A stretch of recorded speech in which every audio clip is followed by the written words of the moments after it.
Thoughts from the Trail. I'm Scott Anderson. Hello from the trail.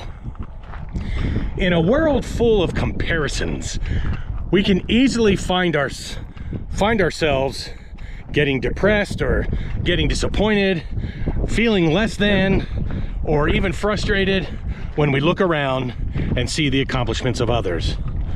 We have many measurements and comparisons that we use to determine who got over the finish line first. And by so doing, we determine that they are the best. One very clear example of this is when I was a superintendent in South Carolina. And I was working for a district that was perennially the top ranked district in the state on test scores. It was usually number one, number two. And they were very, very, very proud of those scores. And when I got hired and went into the district, I did a deep dive into that data to better understand our success and etc. And when I started looking deep into the data, I noticed that about a third of our students were not reading on grade level in third grade. So by calling our district the best, it was a bit of a shallow and narrow victory. When I addressed this with the school board and other community leaders, it mostly fell on deaf ears because they were so caught up in the pride of being the best in the state. And they just couldn't open up their minds to the idea that there was room for growth. Sometimes when all we pay attention to is the final result, we may lose sight of a lot of very important information and accomplishments. I'm going to use another education example to talk about this. Most high schools in our country award someone or a couple people the valedictorian of their class, of their senior class. And this is typically given to the person who has the highest grade point average. And it's usually someone who has made straight A's throughout their high school career. Don't get me wrong, it's a terrific accomplishment. What may get missed in the analysis of valedictorian is a student who came to high school with the goal of learning as much as possible, of getting out as much as they can from it, and maybe not even because they were a great academic person, it's just because they wanted to learn.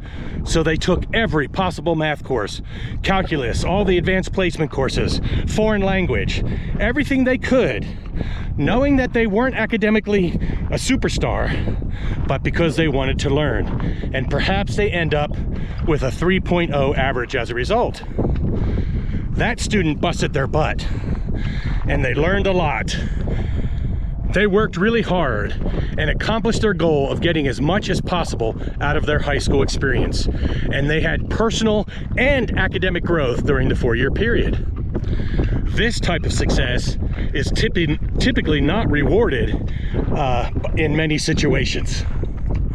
In either example, I do not intend to disparage the success of a top-rated school district or a valedictorian students. I recognize those outcomes as being significant.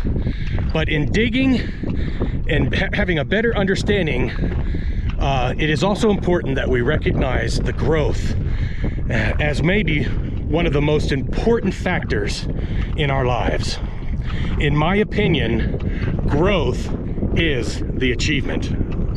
By focusing our growth, we are taken out of comparison mode, which always is a losing proposition, and it puts us into a mode of looking inward and developing goals and understanding where we've been, where we are, and where we're going.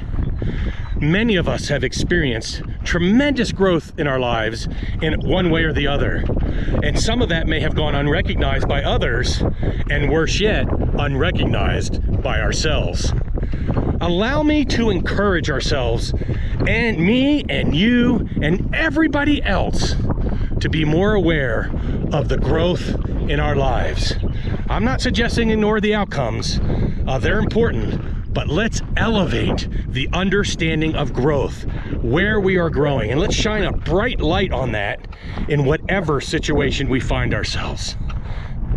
The only way to get to the outcomes that we desire is through growth.